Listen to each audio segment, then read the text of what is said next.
Are these new Kenner style Stranger Things figures ugly or cool? We're going to try to answer that today on Geek Dad Life. Hello everybody and welcome to Geek Dad Life. It's your host, Jay Glatfelter here. So I'm going to blame Toy Shiz on this one because I did not know these vintage style, Kenner style Stranger Things figures were going to come out. And alas, he made a video and a post about it.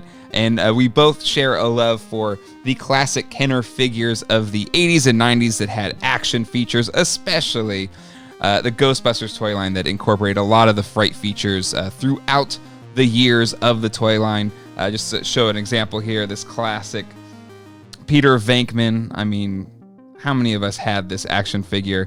But really, I think it started with the superpowers that had the kind of built-in action feature. My Aquaman doesn't really kick too much anymore, but they used it a lot. Here's the Police Academy. They incorporated the action feature a lot. Silverhawks and by extension, the Batman Returns or Batman line, Dark Knight Collection line also had it. So Kenner did it a whole bunch, all the way through like Mummies Alive. So it was a really neat feature of those retro toys. And Bandai just comes out of nowhere to do these kind of retro style figures that have their own fright features, action features, whatever you want to call them.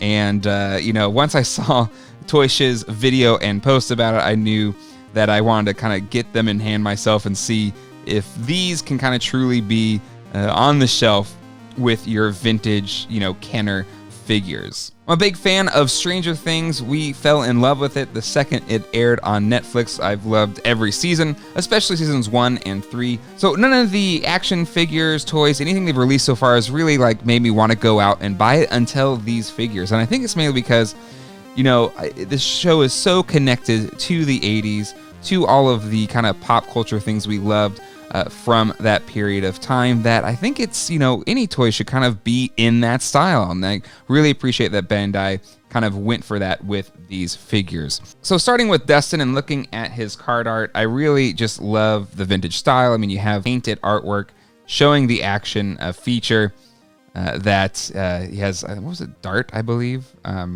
was the little, what eventually became the Demodog.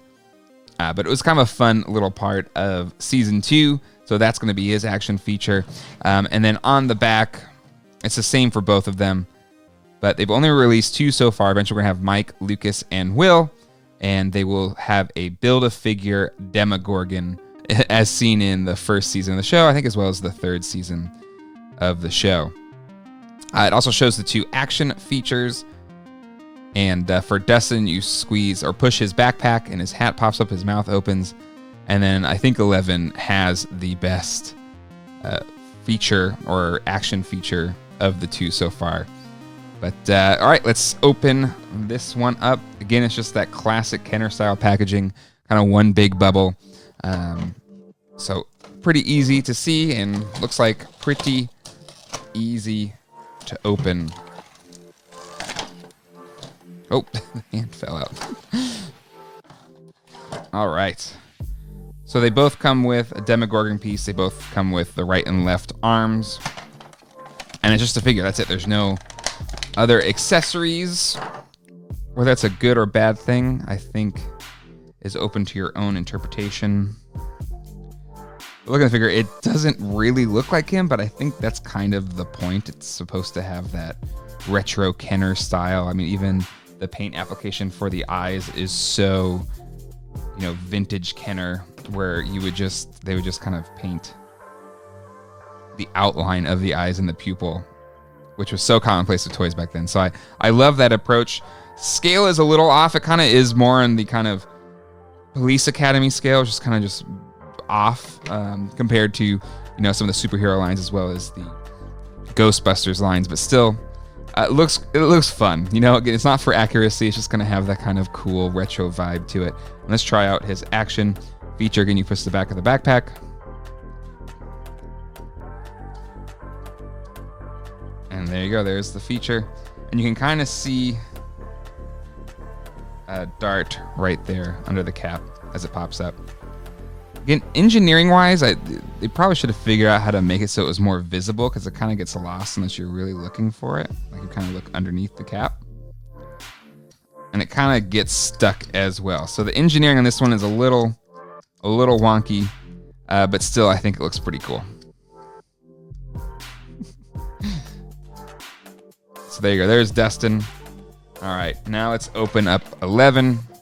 I know season 4 was delayed because of the pandemic and everything, but really excited for it. I really, season 2 was okay. It's kind of the sophomore slump a little bit, but I really love season 3. It was so much fun, especially coming around like 4th of July, the return of New Coke, the tie-ins with that.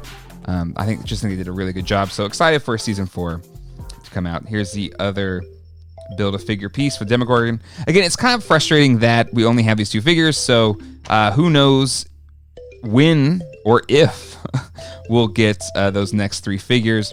Hopefully it's guaranteed we'll at least get them, but who knows how long it'll be till that happens. Now again, this doesn't look anything like Billy Bobby Brown, but it's not supposed to.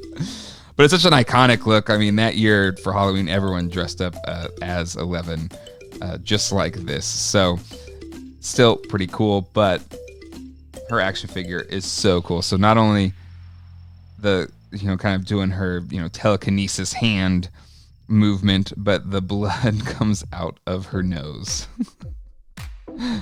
So it's so perfect. So while Dustin's action feature is kind of, or at least on this one, doesn't always work just right, 11's is perfect. You can tell they went all out for it too, but it's so subtle, but it's so cool.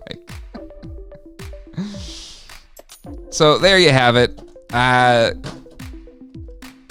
these worth the, I don't know, $12, $13 a piece? Don't know about that. I don't know about that. I think it depends on, once we get the Demogorgon, how that looks.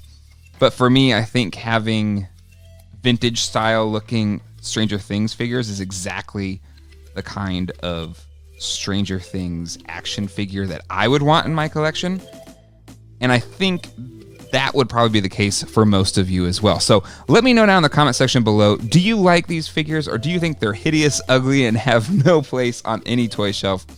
But I think for me, once you start to place, some other retro 80s styles figures, they kind of look like they belong, which I really like.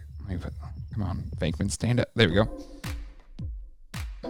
Maybe not the superpowers, because those are perfect in my opinion, but still, yeah, what do you think? Do you think they kind of look like they are vintage figures that you would find at a flea market or something like that, or in a garage sale? I kind of think they do. Scale's still way off. I mean, they're supposed to be like kids. Maybe that make the figure too small, but still, I really dig them. And, I look forward to seeing the other 3 figures of this wave, which again is Mike, Lucas, and Will. So all the core kids from the first season of the show. So for me, I think they get the Geek Dad Life buy rating, especially if you're a retro vintage collector and you love Stranger Things. I think this kind of cross-pollinates both of those really well, and I look forward to seeing what they come out with next. But again, let me know what you think. Definitely check out some of my other videos like this one that YouTube wants you to check out, as well as one of my more recent videos. And until next time, hasta luego, and goodbye.